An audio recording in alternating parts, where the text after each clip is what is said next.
अरे पत्रकार तो गिरगिट हैं। हाँ।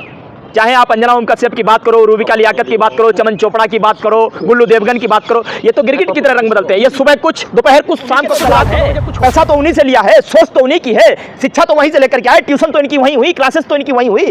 तो जहां से ये क्लासेस लेकर के आए, ट्यूशन लेकर के आए, शिक्षा लेकर के आए, तो प्रचार प्रसार भी तो उसी मंशा के साथ करेंगे।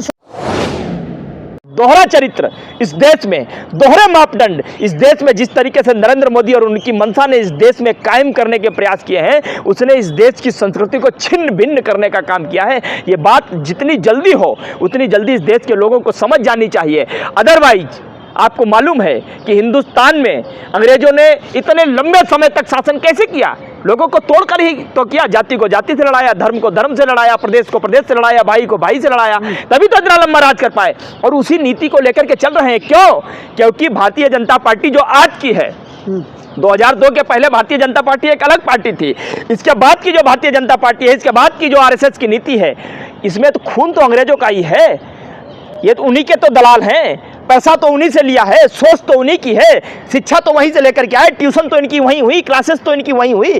तो जहां से ये क्लासेस लेकर के आए, ट्यूशन लेकर के आए, शिक्षा लेकर के आए, तो प्रचार प्रसार भी तो उसी मंशा के साथ करेंगे। अभी भी कह रहे हैं कि देश मजबूत हाथों में है। देखिए, ये देश का दुर्भाग्य है कि एक तड़ी पार जिसके ऊपर न जाने कितने मुकदमे चले, जिसको गुजरात से बाहर कर दिया गया, जो जेल तक होकर के आया, जिसके ऊपर आपराधिक मामलों में मुकदमे दर्ज हुए, और वही आदमी जब इस देश का गृह मंत्री बनकर के बैठा है, देश की रक्षा करने की डोर देश के भक्षक ने जब अपने हाथों में थाम ली हो, तो मैं इसके आगे क्या सवाल करूं और क्या आपको मैं जवाब दूं? कोई बात नहीं रह जाती।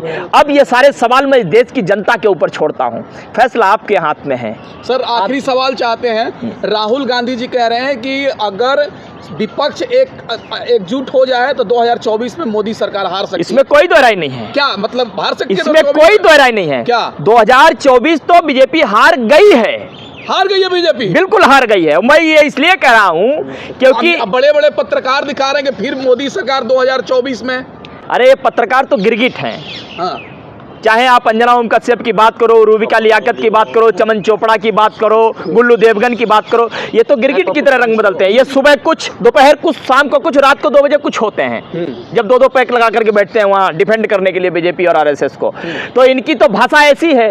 आप देखिए, एक ऐसा शख्स है इस हिंदुस्तान में, एक जिसका नाम राहुल गांधी है, जिसने पद का मोह किए बगैर, पार्टी जीते हारे उसका मोह किए बगैर, कुछ उसके पास रहे नहीं रहे उसका मोह किए बगैर, उसके ऊपर कोई मुकदमे हो, उसको जलील किया जाए, उसको बदनाम किया जाए, उसका मोह किए बगैर वो सागर से हिमालय की ओर चलता है। 5 महीने इस हिंदुस्तान में प्रेम की बयार बखूबी बहती रहनी चाहिए, ऐसा संकल्प लेकर के चलता है। इस हिंदुस्तान के जनते के मुद्दे सर्व प्रमुख होने चाहिए, हिंदुस्तान की बात सबसे पहली होनी चाहिए। ये संकल्प लेकर के जब वो चलता है, उसका प्रभाव आपको कर्नाटक में दिखाई देता है। और इस समय एक ही शख्स इस हिंदुस्तान में है जो हिंदुस्तान की राजनीति में जितनी भी समस्याएं उनको सबसे बखूबी समझने का यदि कोई काम कर सकता है, कर रहा है, उसका नाम राहुल गांधी है। और इसीलिए जिस व्यक्ति के बारे में यह कहा जाता था कि ये 18 घंटे काम करता है, मतलब 18 घंटे सोता नहीं है, आज हालत यह है कि राहुल गांधी के मुंह से एक शब्द निकलता है, 18 घंटे छोड़ो, उस व्यक्ति की 24 घंटे की नींद उड़ जाती है। यह प्रभाव है राहुल गांधी का। और इसीलिए राहुल गांधी कह रहे हैं कि तमाम दलों के जो लोग हैं उनको एक प्लेटफॉर्म पर आकर के एक मत होकर, एक स्वर में इस हिंदुस्तान में सबसे पहले उन लोगों को भगाने की जरूरत है, उनको हराने की जरूरत है जिन्होंने झूठ बोलकर, जुमले देकर इस हिंदुस्तान की सत्ता पर काबिज होकर के इस हिंदुस्तान की संस्कृति को तोड़ने का काम किया है, हिंदुस्तान की बुनियाद को हिलाने का काम किया। पहले हिंदुस्तान की बुनियाद तो बचे। राहुल गांधी की मौजूदगी में जो खालिस्तानी के नारा लगे अमेरिका में, उसका जवाब कैसे दिया आपने सुना नहीं? राहुल गांधी ने क्या कहा? जोड़ो जोड़ो भारत जोड़ो, नफरत छोड़ो। एक ही बात तो वो कह रहा है। और ये पहली बार थोड़ी है, तमाम प्लांडेड तरीके से लोग उनके सामने खड़े होते हैं, लेकिन वो मुस्कुराता हुआ एक ही बात कहता है कि नफरत छोड़ो और भारत जोड़ो। और आप देखना कि 2024 में भारत पूरी तरीके से जुड़ा हुआ दिखाई देगा, इसमें कोई दो राय नहीं है।